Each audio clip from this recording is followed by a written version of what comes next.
ఉన్న బంగారాన్ని విడిపించి ఆ రోజు ఆన్లైన్ రేటుకే మేము కొంటాం. Sharma gold company. నమస్కారం. సుమన్ టీవీ ప్రేక్షకులకు శ్రీ క్రోధినామ సంవత్సర ఉగాది శుభాకాంక్షలు.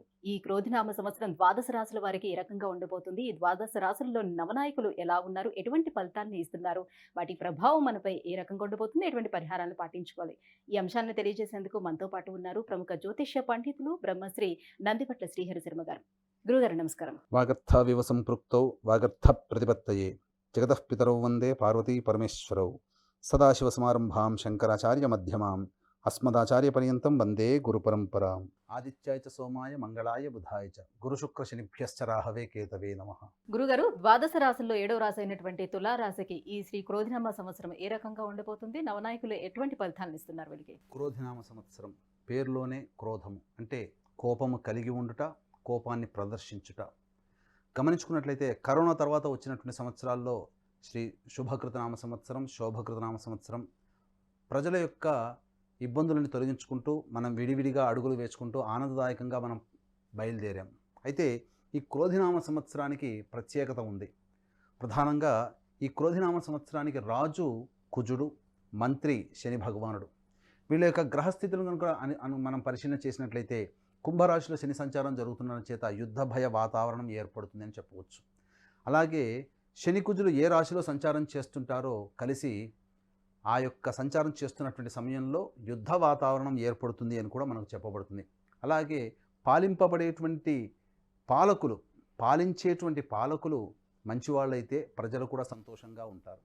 పాలించే పాలకులు చెడ్డవాళ్ళు అయితే ప్రజలకి ఇక్కట్లు, కష్టాలు, ఇబ్బందులు, సమస్యలు, నష్టములు తప్పవు. ఈ సంవత్సరం క్రోధినామ సంవత్సరానికి రాజు కుజుడు, మంత్రి శని ఈ రెండు గ్రహాలు కూడాను పరస్పర వైరి గ్రహాలు ఉండడం చేత ముఖ్యంగా పాపగ్రహమైనటువంటి శనికి, కుజుడికి ఎక్కువగా నవనాయకులలో ఎక్కువ ఆధిపత్యాలు ఆ యొక్క రెండు గ్రహాలకి రావడం చేత ప్రధానంగా ప్రపంచవ్యాప్తము కూడా యుద్ధ వాతావరణం ఉంటుంది. ముఖ్యంగా రాజు కుజుడు, మంత్రి శని కాబట్టి ఈ కుజ శనులు గ్రహాలు రెండు కూడాను న్యాయానికి కుజుడు ప్రతీక అయితే నిష్పక్షపాతముగా నిజాయితీగా ఉండేటువంటి గ్రహము శని గ్రహము. కాబట్టి రెండు కూడా న్యాయానికి సంబంధించినటువంటి గ్రహాలు. ముఖ్యంగా న్యాయవాద విషయాలలో సంస్కరణలు వస్తాయి, రాజ్యాంగ సవరణలు చేపట్టవచ్చు. అలాగే న్యాయానికి సంబంధించినటువంటి న్యాయమూర్తులు కూడా పాలకపక్షం మీద కొంత అభిప్రాయ భేదాలు ఉండేటువంటి అవకాశాలు ఎక్కువగా ఉంటాయి. ఏది ఏమైనప్పటికీ కూడా ఈ యొక్క పాలకులు తీసుకొచ్చినటువంటి సవరణలు కానీ, చట్టములు కానీ ఇవన్నీ కూడా తాత్కాలికంగా ప్రజలకి కొద్దిగా ఇబ్బంది కలిగినప్పటికీ కూడా భవిష్యత్తు ప్రజారంజకమైనటువంటికి మరియు ప్రజలకి ఆమోదయోగ్యంగా ఉండేటువంటి విధంగా ఉంటాయి. కాబట్టి ఎంత నిరసన జ్వాలలు తెలియచేసినా తర్వాత అవి భవిష్యత్తు మన మంచిగా అని చెప్పి ఆ ఆగ్రహ జ్వాలలు కూడా చల్లారిపోతాయి. నిష్పక్షపాతముగా ఈ యొక్క సమాజంలో ఉన్నటువంటి న్యాయ వ్యవస్థ నిష్పక్షపాతముగా వ్యవహరిస్తుంది. తద్వారా శిష్ట రక్షణ, దుష్ట శిక్షణ ఈ సంవత్సరం ఎక్కువగా జరుగుతుందని చెప్పవచ్చు. ఇక తులారాశి వారికి గమనించినట్లయితే ఈ తులారాశి వారికి ఆదాయం ఈ సంవత్సరం 2, వ్యయం 8, రాజ్యపూజ్యం 1, అవమానం 5. ఈ యొక్క పట్టిక, ఈ చిన్న పట్టికని మనం తెలుసుకొని ఈ సంవత్సరం తులారాశి వారికి ఎలా ఉండబోతుందో మనకు తెలియజేస్తుంది. అంటే ఆదాయం 2 అయినప్పుడు వ్యయం ఖర్చు అంటే మనం ఎక్కువగా ఖర్చు చేస్తామేమో, సమయం ఆదాయం తక్కువగా ఉంది కదా, ఖర్చు ఎలా చేస్తాము అని చెప్పి ఆలోచిస్తారు. అంటే దీని అర్థం ఏంటంటే ఆదాయం మనం 2 రూపాయలు సంపాదించినప్పుడు ఖర్చు 8 రూపాయలుగా ఉన్నప్పుడు మిగతా 6 రూపాయలు అప్పు చేసైనా మన యొక్క అవసరాలని తీర్చుకుంటాము అని చెప్పి ఈ యొక్క పట్టిక తెలియజేస్తుంది. దీని ద్వారా మనం తెలుసుకోవాల్సినటువంటి నీతి ఏంటంటే మన ఆదాయం తక్కువగా ఉంది, ఖర్చు కూడా ఎక్కువగా ఉన్నది కాబట్టి ఖర్చును తగ్గించుకోవాలి అని చెప్పి ఈ పట్టిక సూచిస్తుంది. తద్వారా ఎక్కువ ఖర్చుని మనం తగ్గించుకోగలుగుతాం. ఇక రాజ్యపూజ్యం 1, అవమానం 5 అన్నప్పుడు మనం ఏ పని చేసినా మన వెన్ను తట్టి ప్రోత్సహించేటువంటి వాళ్ళు, మన మంచి కోరేవారు మన పక్కన చుట్టుపక్కల ఒక్కరు ఉంటే మనల్ని చూసి అసూయపడి, ఈర్ష్యపడి మన యొక్క పతనాన్ని కోరుకునే వాళ్ళు మన చుట్టుపక్కల మన ముందు మంచిగా ఉండి వెనక గోతులు తవ్వే వాళ్ళు 5 మంది ఉంటారు. కాబట్టి అప్రమత్తతతో ప్రతి పని మనం ప్రయత్నం చేసేటప్పుడు, ప్రతి పని చేసేటప్పుడు మనం జాగ్రత్తగా ఉండాలని చెప్పి ఈ పట్టిక సూచిస్తుంది. ఇది చాలా జ్యోతిష శాస్త్రం యొక్క గొప్పతనం. సంవత్సరం అంతా మనం ఏ విధంగా ఆదాయాన్ని సమకూర్చుకోవాలి, ఖర్చు పెట్టుకోవాలి, మనం ఎవరితో ఎలా మెలగాలి అనేటువంటి ఈ 2 విషయాలు మనం చక్కగా ఉంటే అన్ని విషయాల్లో మనదే రాణింపుగా ఉంటుంది. ఇక చూసినట్లయితే ఈ తులారాశికి యోగకారకుడైనటువంటి శని 5వ స్థానంలో, 6వ స్థానంలో రాహువు, 8వ స్థానంలో గురువు, వ్యయ స్థానంలో కేతు సంచారం. చూసినట్లయితే రాశికి సంబంధించినటువంటి యోగకారక గ్రహాలన్నీ కూడా సంపూర్ణంగా యోగాన్ని ఇచ్చేటువంటి అవకాశం ఉంది. కాబట్టి ముఖ్యంగా ఈ రాశిలో జన్మించినటువంటి రాజకీయ నాయకులకి ఖచ్చితంగా ప్రజల యొక్క మన్నన పొంది రాజ్య పదవులు పొందుతారు, మంత్రి పదవులు కూడా పొందేటువంటి అవకాశం ఉంటుంది. ప్రధానంగా పార్టీలో వీరికి ఈ తులారాశిలో జన్మించినటువంటి వారికి రాజకీయ రంగంలో ఉన్నటువంటి వారికి పార్టీలో మంచి ప్లేస్ అనేటువంటిది లభిస్తుంది, తద్వారా మంచి యోగదాయకంగా ఉంటుందని చెప్పవచ్చు. ఇక గురుబలం స్వల్పమైనటువంటి కారణం చేత, అనగా గురుబలం తక్కువ ఉన్నటువంటి కారణం చేత మరియు వ్యయస్థానంలో కేతు సంచారం ఈ సంవత్సరం అంతా ఉండటం చేత చేసేటువంటి ప్రతి పనిలో కూడా ఆటంకాలు అడ్డంకులు అనేటువంటివి వస్తాయి. కానీ దైవ బలం చేత మానవ సంకల్పం చేత అధిగమించి తమ ప్రయత్నాలన్నీ కూడాను ముందుకు సాగదీసుకుంటారు. అయితే ఇక్కడ ఈ తులారాశి వారికి సంబంధించి చూసుకున్నట్లయితే నూతన గృహం ఎన్నాళ్ళ నుంచి ఎదురు చూస్తున్నటువంటి కోరిక, నూతన గృహం ఏదైతే ఉంటుందో అదన్నీ కూడాను సెప్టెంబర్ లోపల మీకు తీరిపోయేటువంటి అవకాశం ఉంటుంది. ఎందుకంటే యోగకారకుడైనటువంటి శని మరియు షష్టమ స్థానంలో రాహువు ప్రబలమైనటువంటి యోగాన్ని కలగజేస్తూ అక్టోబర్ లోపల ఉన్నటువంటి గ్రహ సంచారం ఎలా ఉన్నప్పటికీ కూడా అక్టోబర్ లోపల మీకు యోగాన్ని కలగజేస్తుందని చెప్పవచ్చు. అయితే ప్రధానంగా గమనించుకున్నట్లయితే ఈ రాశిలో జన్మించినటువంటి కళాకారులు, సినీ రంగ ప్రముఖులు మరియు నాటక రంగంలో ఉన్నవాళ్ళు, టీవీ రంగంలో ఉన్నవారు, ఎలక్ట్రానిక్ అండ్ ప్రింటింగ్ మీడియా రంగంలో ఉన్నటువంటి వారికి యోగదాయకమైనటువంటి పరిస్థితి ఉంటుంది. అంది వచ్చిన అవకాశాలని అందిపుచ్చుకోవడం ద్వారా చక్కటి జీవితంలో చక్కటి ధనార్జనను పొందుతారు. దీంతో పాటుగా ప్రజల యొక్క మన్ననను కూడా పొందుతారని చెప్పవచ్చు. అయితే ప్రధానంగా చూసుకున్నట్లయితే ఈ రాశిలో జన్మించినటువంటి వారికి ప్రధానంగా ఈ ఎలక్ట్రానిక్ రంగంలో ఉన్నటువంటి వారికి చాలా అవకాశాలు అనేటువంటివి వస్తాయని చెప్పవచ్చు. అలాగే సంబంధించినటువంటి విద్యాలయాలు, అలాగే ఈ సంబంధించినటువంటి హోల్సేల్ రంగంలో ఉన్నటువంటి వారు, వ్యాపారస్తులు, ముఖ్యంగా ఐరన్ సంబంధించినటువంటి వ్యాపారస్తులు యోగదాయకంగా ఉంటుందని చెప్పవచ్చు. ఇక రెస్టారెంట్ రంగంలో ఉన్నటువంటి వారు, ఎఫ్ఎంసీజీ రంగంలో ఉన్నటువంటి వారు, జ్యువెలరీ రంగంలో ఉన్నటువంటి వారు, అలాగే బంగారు వెండి వ్యాపారం చేసేటువంటి వాళ్ళు, విద్యాలయాల సంస్థల అధిపతులు, వీళ్ళందరికీ కూడాను యోగదాయకమైనటువంటి పరిస్థితి అనేటువంటిది అక్టోబర్ అనగా దసరా తర్వాత నుంచి వీరికి ప్రారంభమవుతుంది.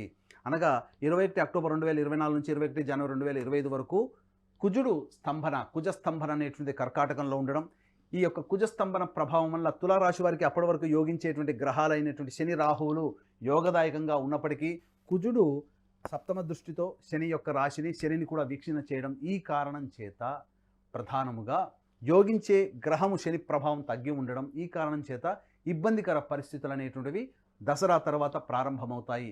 అప్పటి వరకు అనుకునేటువంటి వాళ్ళు, మనకు యోగించేటువంటి గ్రహము కూడా శత్రుగ్రహానికి లోబడి ఉండడం, ఈ కారణం చేత ఏమవుతుంది, అప్పటి వరకు సహాయ సహకారాలు అందించిన వాళ్ళు వెనక్కి మొహం చాటేస్తారు. తద్వారా ఇబ్బందికర పరిస్థితులు అనేటువంటి ఎదురవుతాయి. కాబట్టి ఈ తులారాశి వారు ఏ పని చేయాలనుకున్నా, ఏదైనా సంకల్పం చేసుకున్నా దసరా లోపల మీరు పూర్తి చేసుకోండి. తదనుగుణంగా మీకు మంచి శుభ ఫలితాలు కలుగుతాయని చెప్పవచ్చు. ఇక గమనించుకున్నట్లయితే రియల్ ఎస్టేట్ రంగంలో ఉన్నటువంటి వారికి అద్భుతమైనటువంటి యోగదాయకమైనటువంటి కాలంగా చెప్పవచ్చు. ఏది ఏమనుకున్నా ఇక్కడ ప్రధానంగా పాడి పంటలు, అనగా రైతులకి ప్రథమార్థం అనగా దసరా లోపల వేసేటువంటి పంటలు అధిక దిగుబడి, రాబడి మీకు కలిగిస్తాయి. అలాగే దసరా తర్వాత వేసేటువంటి పంటలు తాత్కాలికమైనటువంటి ఇబ్బందులు కలగజేస్తాయి. కాబట్టి కమర్షియల్ పంటలు వేసుకుంటే, మీకు దసరా తర్వాత వేసుకునేటువంటి రైతులు కమర్షియల్ పంటలు వేసుకుంటే కొంతవరకు నష్ట నివారణ జరిపించవచ్చు. అలాగే ఇక్కడ ప్రధానంగా చేసేటువంటి ప్రతి పనిలో కేతుగ్రహ యొక్క ప్రభావము మీకు అనుకూలంగా లేని కారణం చేత ఇబ్బందికర పరిస్థితులు, ప్రతి పనిలో అడ్డంకులు అనేటువంటి కలుగుతాయి. కానీ ఆత్మశక్తితో, స్వయం కృషితో ఆ అడ్డంకులు అధిగమించుకున్నట్లయితే మంచి జరుగుతుందని చెప్పవచ్చు. పంచమ స్థానంలో శని ఉంది కాబట్టి సంతానపరంగా వాళ్ళకి ఏ రకంగా ఉండే అవకాశం ఉంటుంది? సంతానపరంగా ఆలోచించేటువంటి వాళ్ళకి ప్రధానంగా అక్టోబర్ లోపల చక్కటి సంతానాన్ని పొందేటువంటి అవకాశం ఉంటుంది. అలాగే సంతాన స్థానాధిపతి అయినటువంటి కుజుడిని శని వీక్షణ చేయడం చేత అక్టోబర్ 21 తర్వాత ఏవైతే కన్సీవ్ అవుతారో కొంత నెగిటివ్ ఇన్ఫ్లుయెన్స్ అనేటువంటిది పడుతుంది. తద్వారా కొంత దుర్వార్తలు వినాల్సినటువంటి అవకాశం ఉంటుంది. కాబట్టి సంతానం చేజారైపోయే అవకాశం ఉంటుంది. కాబట్టి జాగ్రత్తలు పాటించండి. ఏదైనా ఐవీఎఫ్ ట్రీట్మెంట్ వెళ్ళాలనుకున్నా, లేదా ఇతరత్ర ఏదైనా సంతానానికి సంబంధించినటువంటి మీరు ప్రయత్నాలు చేసినట్లయితే దసరా లోపల చేసేటువంటి ప్రయత్నాలు మీకు సఫలమవుతాయని చెప్పవచ్చు. గురుగారు, తులారాశిలో జన్మించినటువంటి స్త్రీలకు ప్రత్యేకంగా ఏ రకంగా ఉండబోతుంది? తులారాశిలో జన్మించినటువంటి స్త్రీలకి విశేషమైనటువంటి యోగదాయకంగా చెప్పవచ్చు. అనుకున్నటువంటి పనులు అనుకున్నట్టుగా సజావుగా సాగిపోతాయి. పెద్దన్న పాత్ర పోషిస్తారు. మీ మాటకి విలువ పెరుగుతుంది. కుటుంబంలో మరియు బంధుమిత్రుల్లో మిమ్మల్ని ఆదరించి ప్రేమించేటువంటి వ్యక్తులు మీకు ఉంటారు. తద్వారా మీకు చక్కటి యోగదాయకమైనటువంటి స్థితి కలుగుతుందని చెప్పవచ్చు. అయితే ప్రధానంగా ఈ తులారాశిలో జన్మించినటువంటి వారికి ఉద్యోగపరంగా కొన్ని ఇబ్బందికర పరిస్థితులు ఎదురవుతున్నాయి. కాబట్టి ఉద్యోగం చేసేటువంటి మహిళలు, లేదా బొటిక్ కానీ, లేదా ఈ సంబంధించినటువంటి బ్యూటీ పార్లర్ రంగంలో ఉన్నటువంటి మహిళలు, గాజులు, ఇతరత్ర వ్యాపారాలు చేసుకున్నటువంటి వారికి కొంత ఆశాజనకమైనటువంటి ఫలితాలు ఉన్నప్పటికీ కూడా ఈ సంవత్సరం చివరలలో కొన్ని ఇబ్బందికర పరిస్థితులు ఎదురవుతాయని చెప్పవచ్చు. ఏది ఏమనుకున్నప్పటికీ కూడా ఈ తులారాశిలో జన్మించినటువంటి స్త్రీలకి వివాహ యోగ్యత కూడా ఉన్నది కాబట్టి వివాహం కాని అమ్మాయిలకి వివాహం జరిగేటువంటి అవకాశం, సంతానం కాని అమ్మాయిలకి సంతానం పొందేటువంటి అవకాశం కూడా ఈ తులారాశిలో జన్మించిన వారికి చెప్పవచ్చు. మొత్తంగా ఓవరాల్గా చూసుకుంటే తులారాశి వారికి ఈ సంవత్సరం అధికంగా మంచి శుభ ఫలితాలే ఉంటాయని చెప్పవచ్చు. ఇంకా మెరుగైన ఫలితాల కోసం ఏ దైవారాధన చేసుకోవాలి, ఎటువంటి పరిహారాన్ని పాటించుకోవాలి, మరికి అదృష్ట సంఖ్య, రంగు ఏంటి? తులారాశి వారికి సంబంధించి మెరుగైన ఫలితాలు పొందాలి అనుకున్నప్పుడు గురువారం రోజున నవగ్రహాల చుట్టూ శివాయ నమః అంటూ 27 ప్రదక్షిణలు చేయడం, చేసిన తర్వాత 108 నానబెట్టినటువంటి శనగల దండ గురుగ్రహానికి వేసి పసుపు రంగు పూలతో గురుగ్రహానికి అష్టోత్తర పూజ చేసి మీరు శనగపిండితో చేసినటువంటి తీపి పదార్థము నైవేద్యంగా పెట్టినట్లయితే తప్పకుండా గురువు యొక్క అనుగ్రహం సంపూర్ణం కలుగుతుంది. ఈ విధంగా 16 గురువారాలు చేయాలి. అలాగే ఏదైనా సమస్య వచ్చినప్పుడు ఆ సమస్య పరిష్కారం కావడం కోసం ప్రతిరోజు గరికతో గణపతికి అష్టోత్తర పూజ చేసి చిన్న బెల్లం ముద్ద నైవేద్యంగా పెట్టడం, ఈ విధంగా ఒక 27 రోజుల పాటు చేయండి. తప్పకుండా మీకు ఆ సమస్య పరిష్కారం అవుతుంది. ఇక గమనించుకున్నట్లయితే అదృష్ట సంఖ్య 6 మరియు 9. ఈ విధంగా చూసుకున్నట్లయితే అదృష్ట రంగు ఆకుపచ్చ, తెలుపు అని చెప్పవచ్చు. గురుగారు, తులారాశి వారికి ఈ క్రోధినామ సంవత్సరం ఎలా ఉండబోతుంది, ఎటువంటి పరిహారాలు పాటించుకోవాలనే అంశాలను తెలియజేసినందుకు ధన్యవాదాలండి. సర్వం శ్రీ ఉమామహేశ్వర పరబ్రహ్మార్పణమస్తు.